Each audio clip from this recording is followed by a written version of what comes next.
അങ്ങനെ ഞങ്ങൾ വന്ന് ബസ് പോയി ഗൈസ്. ഇനി ഇവിടെ നിന്ന് ഒരു ഓട്ടോ വിളിച്ചിട്ട് വേണം നമ്മുടെ റൂമിലോട്ട് പോകാൻ. ഓട്ടോയ്ക്ക് എന്താ റേറ്റ് എസ് പിക്ക്? ഇതാരാണെന്ന് അറിയുള്ളത്? ചെങ്കിസ് ഖാനാണോ? ഇവിടെ ഒരു പ്രതിമ ഉണ്ട് കേട്ടോ, ബാക്ക് സൈഡ് മാത്രമേ കിട്ടിയിട്ടുള്ളൂ. ആരോ നമുക്കിപ്പോൾ ഒരു ഓട്ടോ വേണം. ഉണ്ടാവില്ല. പിന്നെ എങ്ങനെ പോകും അങ്ങോട്ട്? ആ സൈഡിലോട്ടാണ് പോകേണ്ടത്. ഇവിടുന്നല്ലോ നമ്മൾ താഴേക്ക് അങ്ങോട്ടാ പോകേണ്ടത്. എത്ര ദൂരമുണ്ട്? നടക്കാൻ ദൂരമുള്ളൂ. 1.5 കിലോമീറ്റർ നടക്കണം. ഇത് നടക്കാൻ പറ്റുന്നില്ല. ആണോ? പക്ഷെ എവിടെ വെച്ചാൽ ഇറങ്ങാം? സ്റ്റോപ്പ് ചോദിച്ചാൽ പോരെ? ആണോ? ഇവിടെ എത്ര രൂപ കൊടുത്തോളാ? 10 രൂപ. തെറി വിളിച്ചൊന്നുണ്ടാവും. ടാക്സി ആണോ? ഇത് കവർ ചെയ്യാൻ കുറച്ച് സമയം എടുക്കും. നമ്മളെ ജാറ്റിനാദ്യം നടക്കാനൊന്നും പറ്റുന്നില്ല കേട്ടോ. പോട്ടെ,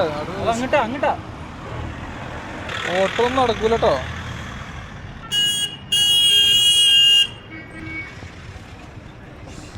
കുറച്ച് നേരത്തെ വരെ ആ ബസ് കിട്ടിയായിരുന്നല്ലോ. അല്ല, ആ ബസ് നേരെ പോയി. അങ്ങോട്ടാ പോയത്? അതിന് മുമ്പ് പറഞ്ഞ പോയി. മണാലിയല്ലേ? മണാലി റൂട്ടായതുകൊണ്ട് വരുമായിരിക്കും അല്ലേ? ആ വണ്ടി പോണത് ഗ്ലൗസ് ഒന്നും ഇല്ലാണ്ട് വണ്ടി ഓടിച്ച് പോകണം. ഇവിടുത്തെ ആൾക്കാരായിരിക്കും. ഓക്കെയാണ്. ഇവിടുത്തെ ആൾക്കാരൊട്ടും അങ്ങനെ പോകില്ല. വണ്ടി കിട്ടോടാ. വണ്ടി കിട്ടാതെ അവിടെ പോകും. എന്ത് ക്ലിയർ ആണോ ഫ്ലൈറ്റ്? ക്ലിയർ സ്കൈ ഫ്ലൈറ്റ് പോകുന്നത്.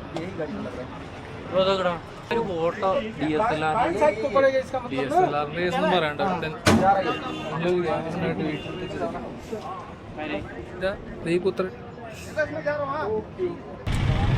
വീണ്ടും നമ്മുടെ ബസ് എത്തിയിരിക്കുകയാണ്. അതെ, അധികം ഉള്ളോട്ട് കയറണ്ട, എല്ലാവരും കയറട്ടെ. നമുക്ക് ലാസ്റ്റ് കയറിയാൽ മതി. കയറി വെച്ചെടുക്കും ബ്രാവോ. കയറുമോ? അല്ലെങ്കിൽ നമ്മളെ കയറാണ്ട് പോകും.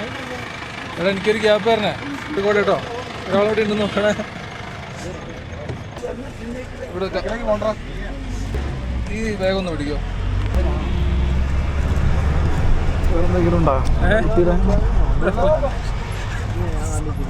നോക്കിയില്ലെങ്കിലേ എത്ര കിലോമീറ്റർ ഉണ്ട്? 51. ഇത് ചവിട്ടാ പഹൻ ചവിട്ടുന്ന നടു ഇട്ടാണ്. Only 500 metre. വണ്ടി നിർത്തോന്ന് അറിയില്ല, വിളിച്ചു പറഞ്ഞു നോക്കാം. ഇരിക്കാനുള്ള ഗ്യാപ്പല്ലേ? എത്ര വാങ്ങി? 30 രൂപ. ഒരാൾക്ക് 10 രൂപ. മൊത്തം 60 രൂപയ്ക്ക് ഇവിടെ എത്തി. 600 രൂപ. ടാക്സിക്കാര് 600 രൂപ പറഞ്ഞാ നമ്മൾ 60 രൂപയ്ക്ക് എടുക്കും. അതാണ് നമ്മൾ 600 രൂപ ട്രിപ്പ് ഞങ്ങൾ 60 രൂപയ്ക്ക് സാധിച്ചെടുത്തു ഗൈസ്. അയ്യപ്പാ, ഇനി നമ്മൾ റൂമിലോട്ടുള്ള പോക്കാം. ഏകദേശം ഇവിടെ അടുത്ത് തന്നെയാണ്. ഒരു ജസ്റ്റ് 200 മീറ്റർ. ഓക്കെ, നടക്കാം. ഇവിടുത്തെ ഈ കാഴ്ചകളൊക്കെ നിങ്ങളൊന്ന് കണ്ടു നോക്കി. പക്ഷെ എന്ത് രസമാണ് നോക്ക്. ഓരോരുത്തരുടെ ഡ്രീം സ്ഥലങ്ങളാണ്.